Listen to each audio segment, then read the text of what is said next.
see something that said, take a look at what happened. PM, Trump turns his head to President wounded and 2 rallygoers for help. Assassination of multiple violence at election in the assassination attempt in Pennsylvania on Saturday. One of his supporters was killed and 2 others were wounded. Coming right there. Hey guys, this week we're going to do a breakdown of the attempted Trump assassination. But before we do that, I've got a quick commercial from KRG that makes a great chassis for sniper rifles. Hey guys, this week's video is brought to you by Kinetic Research Group. These are the guys that make precision rifle chassis and accessories. It's veteran owned and operated, 100% made in the USA.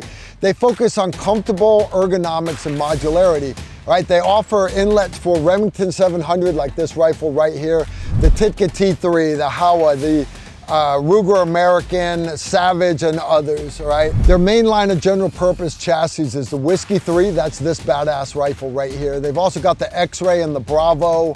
All of them can be configured to your requirements, whether it's for hunting, competition, tactical, or maybe just having fun in the, out at the range in the backyard, right? But they also have the C4.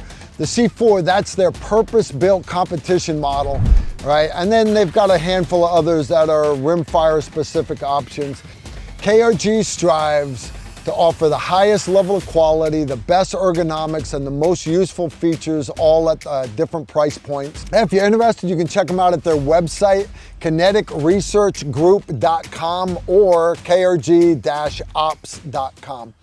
All right, guys, first off, there's been a lot of, everywhere you go on the internet, Instagram and TikTok and clickety-clack and frickety-frack and all those other, everybody is a subject matter expert on this stuff. I'm not saying I'm any better, all right?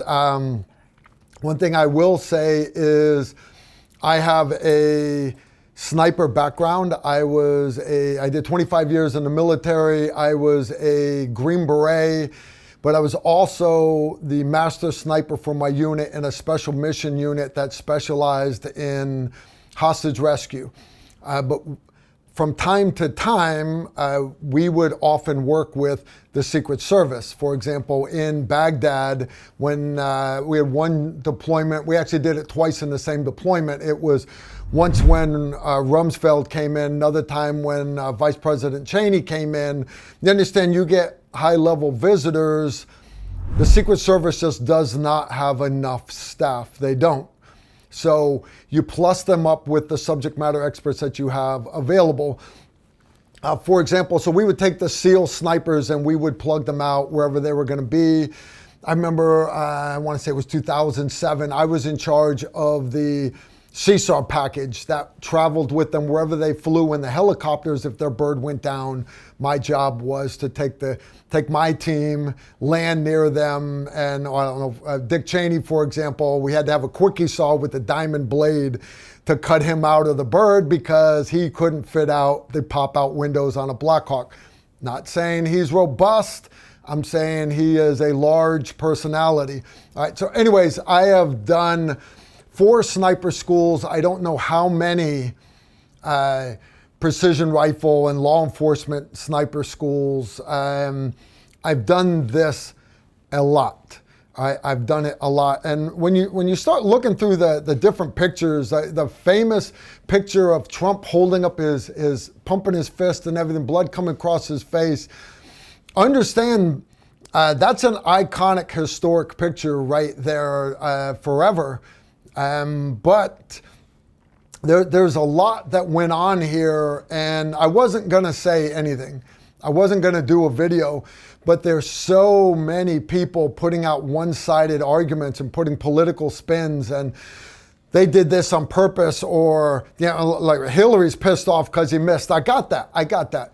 But you understand a lot of this stuff is, it's just not accurate. It's just not accurate. So what I want to do is we're going to take a step back and try to show the timeline the best that happened. And I want to kind of put you in the the seat of the counter sniper teams and the Secret Service. All right, so when you start looking at planning something like this out, obviously the stage and people getting close to the stage, and you've got to have people on the ground.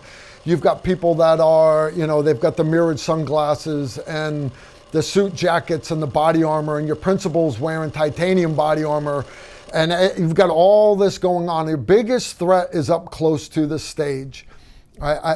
Okay. You've got your outer cordon, and then you've got outside of that, you've got control points. All this layering starts early. You've got routes and everything else. All right, but getting in close is not as easy to protect as people think that it is.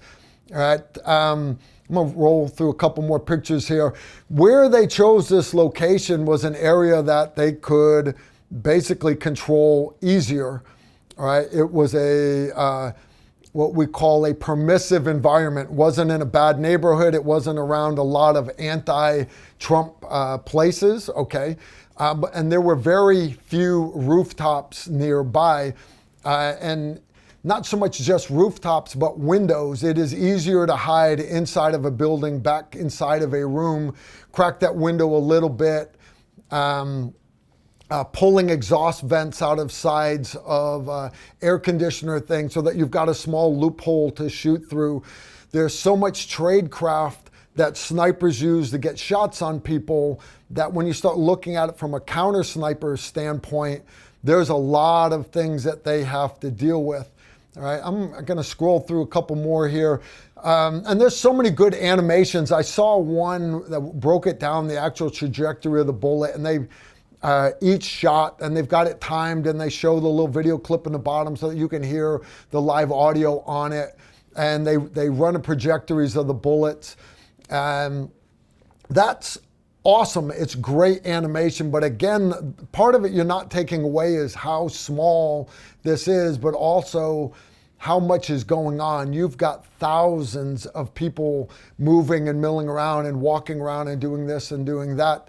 People on their cell phones just wandering around. These sniper teams had a lot going on. Now, when you look at the sniper teams that they only had 2 counter sniper teams, right? Most of the one that everybody is got the footage of is the guy, the sniper team that you see. He's got the legs set up, and he's got his 300 Win Mag rifle. He's got the legs set up on the tripod. Another guy laying next to him. That's the famous iconic shot. You see the guy moving, getting ready to shoot. You hear the first bullet ring out and everything. Everybody thinks that's the sniper that shot. That is not the sniper that took out this perpetrator here. It was actually the other counter sniper team. All right, there's not a lot of video footage of him. But basically the way you set up the stage, the way you set up your Overwatch teams is you have them so that they have got sectors of fire, sectors of responsibility. Now these guys get there early, and what we would do back in the day making range cards, okay, you understand the distances that they're shooting, they don't have time for that. They have areas that are suspicious, and those are the areas that you're going to send other people to. And that's what they did ahead of time, was they worked with local law enforcement. What I'm being told, again, and understand, guys, I'm not getting my stuff off of TikTok and clickety-clack like a lot of people are, okay? I'm getting it from Department of Homeland Security. I'm getting it from guys that know people at the Secret Service, all right? So they can't do everything. So they end up pushing certain priorities out. And those rooftops, those buildings over there were actually handed off to another law enforcement agency. There was a team over there. However, black clad body armor, black uniforms, it's awful hot up on the roof. They chose to be inside the building, denying anybody the ability to go inside the building. Okay, looking back now, everybody's wanting to slam them for not being up on the roof, but you understand there was no reason to put anybody up on the roof because those roofs just over 100 meters away could easily be covered by those counter sniper teams that were up on the roof, Secret Service. We got that part. We got it. Right? So they were in areas, basically area denial. They were inside the building. Right? Where the shooter shot from, under 150 yards. Very, very easy shot. Even with a rifle with a red dot on it. He didn't need any magnification. And when people start thinking, well, that's more than a football field, that's a long shot. No, it is not. All right. The Marine Corps used to do iron sights out to 600 yards. All right. And the guys would all qual on it. These shots are not hard to take in training. They're not hard to take in when you're out on a nice sunny day in the shade shooting, out on some shooting range. You start getting in the heat of the moment, you're in fight or flight because literally you understand your life's about to end or someone else's life is about to end. Heart rate's up. These are not hard shots to take in training situations. They are always, always, always hard shots to take in real life. Every shot I've taken overseas has been a shot where you basically go, oh shit, oh shit, oh shit. Does he have a gun?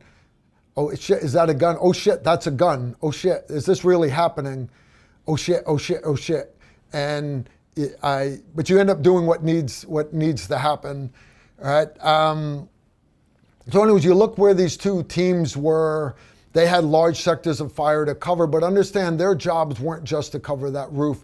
They had everything down in the low ground also where all the actual spectators were, because if any law enforcement guy or any agent or anybody keyed their mic and said, hey, I've got a suspicious guy, area 4 to the left, red jacket, they needed to be able to swing on the crowd and go immediately and respond. So that's why you see them in locations.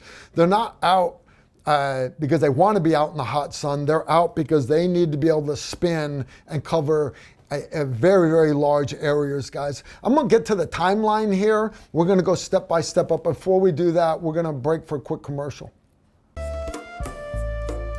Hey guys, welcome back. We're going to start with the timeline. All right, military time, 1738. We're going to start right there. That's basically 5:38 p.m. for you guys. The shooter, Crooks, that's his last name. I'm not saying he's a criminal. I'm saying he's a dead piece of meat laying in the morgue. All right, Crooks was identified at 5:38 as being someone suspicious and basically avoiding the metal detector areas. And there were reports that, hey, the guy's walking around with a laser rangefinder because, you know, a lot of people go out bird watching and viewing butterflies and stuff with laser rangefinders. All right. Okay. At 1740, state and local PD in charge of the security perimeter lose track of the guy because they're, hey, I need you over here to. Where did he go? Big crowds of people. Okay, but anyways, 2 minutes later, they lost track of him. All right. Now, you guys want to badmouth. All right. Why didn't they pull the president down? Why didn't they stop the whole thing? You understand he was a person of interest, somebody suspicious. Guys, that's 90% of us out there. All right, that's just the reality, is it? These guys have to be super paranoid. So there's no reason to pull the principal down yet. Approximately 1800 hours, 6 p.m. That's when former president takes the stage. 8 minutes later, Crooks is observed climbing the ladder to a shooting position on the roof. Not going to get into. I'm not going to get into the fact that he bought the ladder that morning or he bought the ammo that morning. I'm not going to get into how'd the ladder get there because I've heard 20 different stories. All right, he climbed a ladder to get to the roof, but he was also observed climbing the ladder. All right. 2 minutes later, local security attempts to engage Crook. what they did was two guys went over there, and one guy helped the other guy up onto the roof. Now, the guy did not have his weapon drawn.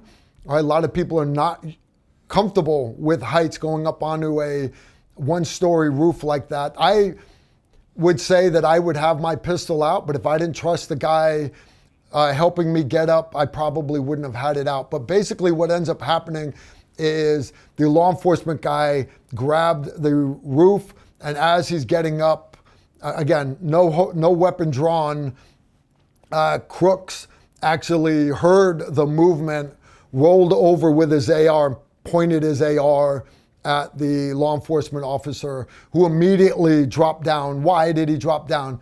Well, because if you're feet away and somebody's pointing an AR at you, you're going to get your melon out of line of work, all right? Okay. And then they apparently jumped on the radio and started letting everybody know. You just had somebody point a rifle at you, you jumped down. You think you're calm keying that radio, or do you think you're losing your mind over the radio? Okay.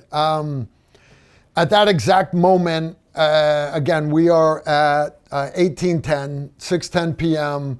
Secret Service Counter Sniper Team 1 sees a silhouette on the roof. That's the iconic team that you see behind the president. That's the team to the left that has their Accuracy International 300 Win Mag bolt guns. They see a silhouette on the roof, but per the rules of engagement, they do not have a shot at this guy. All right, understand where they're at. They don't have, according to their rules of engagement, I'm not second guessing them, they did not have a shot. Less than a minute later, so we're at 1811. Crooks rolls back over into a firing position. Again, he's using an AR with EOTech on it, and fires around at the former president. President goes down, but while that's happening, Crooks wildly fires off 5 more rounds. One of them actually went by and hit a hydraulic line on a lull, a big forklift that was off to the side. And that, holding that high booming crane up like that, that's a lot of pressure. It sprayed hydraulic fluid everywhere. Here's why that's important to the story here. That spraying hot hydraulic fluid sprayed all over the exfil vehicles that the Secret Service had staged there. Sprayed all over them, windshield, sides of the vehicles, all the other stuff that was around there. Hydraulic fluid everywhere. But the second counter sniper team, the one off to the right, counter sniper team 2, they're actually equipped with Night Armament Company SR-25s, just like I used to run back in the Global War on Terror. Great weapon system, very, very accurate.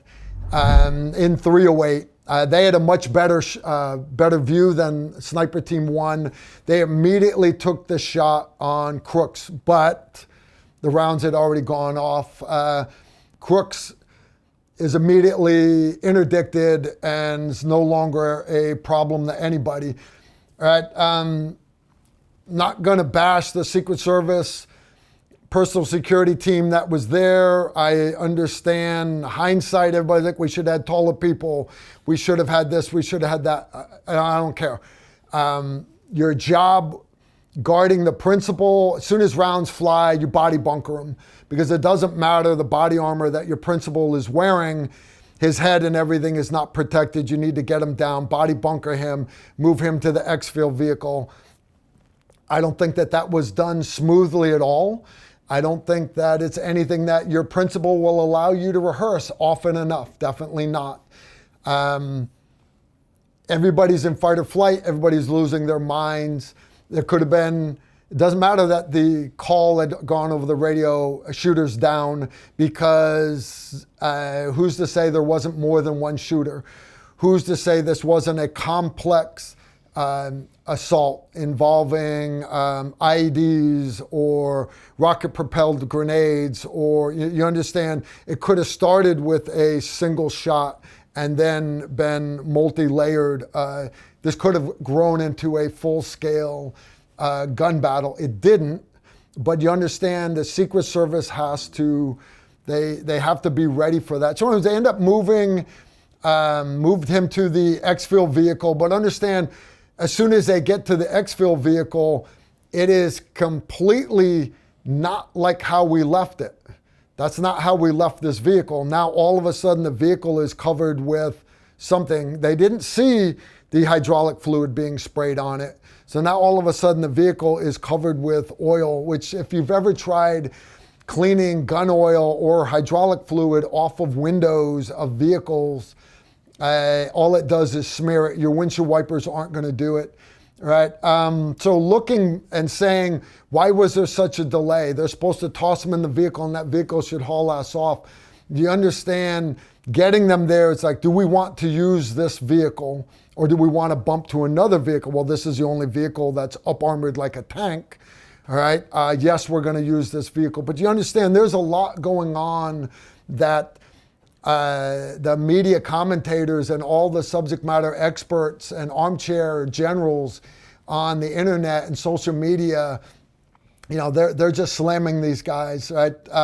You know, I look at this stuff and there are little details that come out. That up on the roof, they found basically a TV remote control with an extra set of batteries there that could have been used as a remote detonator. His vehicle was found to have explosives in it, improvised explosive device. And this kid put some thought into this, all right? How much thought? I don't know. I don't know. I know there will be a full investigation. I know that more will come out of this, but I challenge everybody, let's stick to the facts, because there's a lot that we can learn from this, and this is how we make our jobs as counter snipers or our jobs as security teams. This is how we get better, is by studying history, right? I challenge everybody that whether you're a law enforcement guy in your small town, or you are working church security, or maybe your town is planning the next Trigg County Ham Festival, everybody likes to think about the last attack and how do we protect against that. But you understand, when you focus on just the last one, you end up missing all these other threats also. Right after the Boston Marathon, everybody was worried about hidden bombs in trash cans. Right after the bus attacks in France, where guys were driving buses through crowds of people, people were then worried about putting up barricades. I got that. So yes, think shooters. Yes, but understand there's a lot that security teams have to think about. Anyways, I know I didn't give you all my opinions on this, because it's not my job as a armchair general to bash people and say who should be fired and everything. Let's stick with the facts. Comments, questions, leave them in the comments section below. I appreciate you guys all watching with me. Y'all take care and shoot straight.